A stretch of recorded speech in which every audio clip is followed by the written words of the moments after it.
মায়ায় যে একবার পড়েছে সেই একমাত্র জানে এই গ্রাম কতটা মায়া আর ভালোবাসায় জর্জরিত। তাই তো আমি গ্রামের টানে প্রতিবারই গ্রামে চলে আসি। দেখতেই পাচ্ছেন চারপাশের পরিবেশটা কত সুন্দর, অপরূপ একটা দৃশ্য। আসলে এই দেখে মনটা পুরো জড়িয়ে যাচ্ছে। আমার মনে হচ্ছে আমি এখানেই থাকি। আসলে এমন সুন্দর পরিবেশ দেখলে কার না থাকতে মন চায়, কার না একটু ভালোবাসতে মন চায়। আসলে এমন পরিবেশ সত্যি সবারই মন কাড়ে। আপনি যদি গ্রামের বাড়ি না যেয়ে থাকেন, আপনি যদি গ্রামের পরিবেশ উপভোগ করে না থাকেন, তাহলে আমি বলবো আপনার জীবনটাই বৃথা। আপনি এই জীবনে আসলে কোনো আনন্দই খুঁজে পাননি। এই পৃথিবীতে যারা পৃথিবীটাকে উপভোগ করতে পেরেছে, যারা পৃথিবীটাকে ভালোবাসতে পেরেছে, তারা সবাই কিন্তু গ্রামকে আগে ভালোবেসেছে। কারণ গ্রামকে যদি আপনি ভালো না বাসতে পারেন, গ্রামের পরিবেশটা যদি আপনি উপভোগ করতে না পারেন, তাহলে আপনি কিন্তু এই জীবনের কোনো একটা মানে খুঁজে পাবেন না। আর এই মানেটা খুঁজে পাওয়ার জন্য অবশ্যই আপনাকে গ্রামে যেতে হবে। গ্রাম থেকে আপনি কয়েকটা জিনিস উপভোগ করতে পারবেন। এক নাম্বার হচ্ছে একটা প্রাকৃতিক সুন্দর পরিবেশ, আর দুই নাম্বার যে দিকটা হচ্ছে সেটা হচ্ছে দারিদ্রতা। এই দারিদ্রতাটাই আপনাকে অনেক উঁচুতে তুলে, এই দারিদ্রতাটাই আপনাকে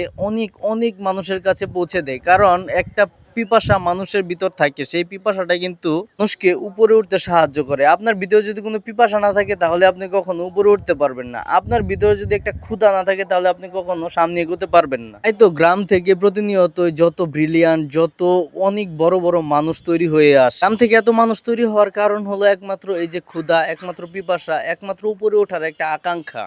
এই তো দেখবেন যত মেধাবী ছাত্র ছাত্রী আছে, তাদের বেশিরভাগই কিন্তু এই গ্রাম থেকে উঠে আসা, এই অজপাড়া গ্রাম থেকে তারা যায়। আর এই গ্রামের ছেলে মেয়েগুলোর মেধাই কিন্তু সবচেয়ে বেশি প্রখর। কিন্তু দুঃখের বিষয় হচ্ছে এই গ্রামের ছেলে মেয়েগুলো দিন শেষে একটা সময় অর্থের অভাবে ঝরে যায়। তারা অর্থের অভাবে তাদের লেখাপড়াটা ঠিক মতো চালাতে পারে না। যাই হোক বন্ধুরা, আপনাদেরকে ওসব গল্প শুনিয়ে লাভ নেই। আমি আপনাদেরকে পরিবেশ দেখাই, আপনাদেরকে সৌন্দর্য দেখাই, তারা এইসব সৌন্দর্য উপভোগ করেন। কারণ সবাই তো এখন জ্ঞান দেয়, আমি আপনাদেরকে জ্ঞান দিব না, কারণ আমার জ্ঞান দেওয়ার মতো ওরকম জ্ঞান আমারও এখনো হয়নি। তাই আমি আপনাদেরকে গ্রামীণ পরিবেশটা দেখাই, আপনারা গ্রামের পরিবেশটা উপভোগ করুন। দেখুন কত সুন্দর একটা পরিবেশ, চারপাশে শুধু সবুজ আর সবুজ। সাইড দিয়ে আছে ফিশারি। এই ফিশারি কথাটা বলতে গেলে আসলে আমার একটু খারাপ লাগে। এটা হচ্ছে যে বর্তমানে এই ফিশারির কারণেই আমাদের আবাদযোগ্য জমিনগুলো নষ্ট হয়ে যাচ্ছে। আমাদের এই দেশটা হচ্ছে একটা কৃষি নির্ভর দেশ। আমাদের এই দেশের মানুষগুলোর প্রধান খাদ্য হচ্ছে মাছ ভাত।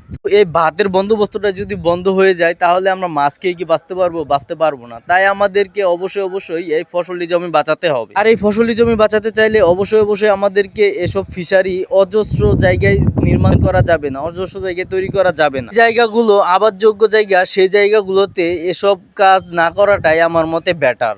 এখন আপনি একটা কথা বলতে পারেন যে কৃষি কাজ করে তো ওরকম ভাবে কোনো লাভবান হওয়া যায় না, যদি ফিশারি করা যায় তাহলে মাস শেষে অনেক টাকা পাওয়া যায়, এটা সেটা। ভাই তারপরেও একটা কথা কি জানেন, আমরা যদি ভাত না খেতে পারি তাহলে আমরা বাঁচতে পারবো না। আমাদের ভাতই হচ্ছে প্রধান খাদ্য, আর মাছ তো আছেই। বন্ধুরা, আপনারা আমাদেরকে সব সময় ভালোবাসা দেন, আপনারা সব সময় আমার পাশে থাকেন, এর জন্য আমার অনেক বেশি ভালো লাগে। এর জন্য ভিডিও তৈরি করতেও সবসময় আমি উৎসাহ বোধ করি। তবে এই সামনের দিনগুলোতে আপনারা আমার পাশে থাকবেন, আপনারা আমাকে ভালোবাসা দিবেন। আপনাদের ভালোবাসা পেলে কিন্তু আমি এমন সুন্দর সুন্দর ভিডিও আপনাদের মাঝে উপস্থাপন করতে পারবো। বলে আপনাদের একটি লাইক কমেন্টসে কিন্তু আমার উৎসাহটা বৃদ্ধি করে। আমার মন চায় যে আরো বেশি বেশি করে ভিডিও তৈরি করি, কিন্তু যখন দেখি যে ভিডিওতে লাইক কমেন্টস পড়ে না, ভিউ নেই, তখন আসলে ভিডিও করার মন মানসিকতাটা মরে যায়, তখন আর ভিডিও করতে মন চায় না। যাই হোক বন্ধুরা, আপনারা সবসময় আমার পাশে থাকবেন এবং আছেন জানি, আমি আপনাদের কাছে অনেক অনেক বেশি কৃতজ্ঞ। এর জন্য আপনাদেরকে আমি সব সময় আমার পক্ষ থেকে ভালোবাসা জানাই, সব সময় আমার পক্ষ থেকে আপনাদেরকে রেসপেক্ট করি, কারণ আপনারা হচ্ছেন আমার অডিয়েন্স। আপনারা যদি আমাকে ভালোবাসা না দেন, তাহলে আমি কখনোই উপরে উঠতে পারবো না।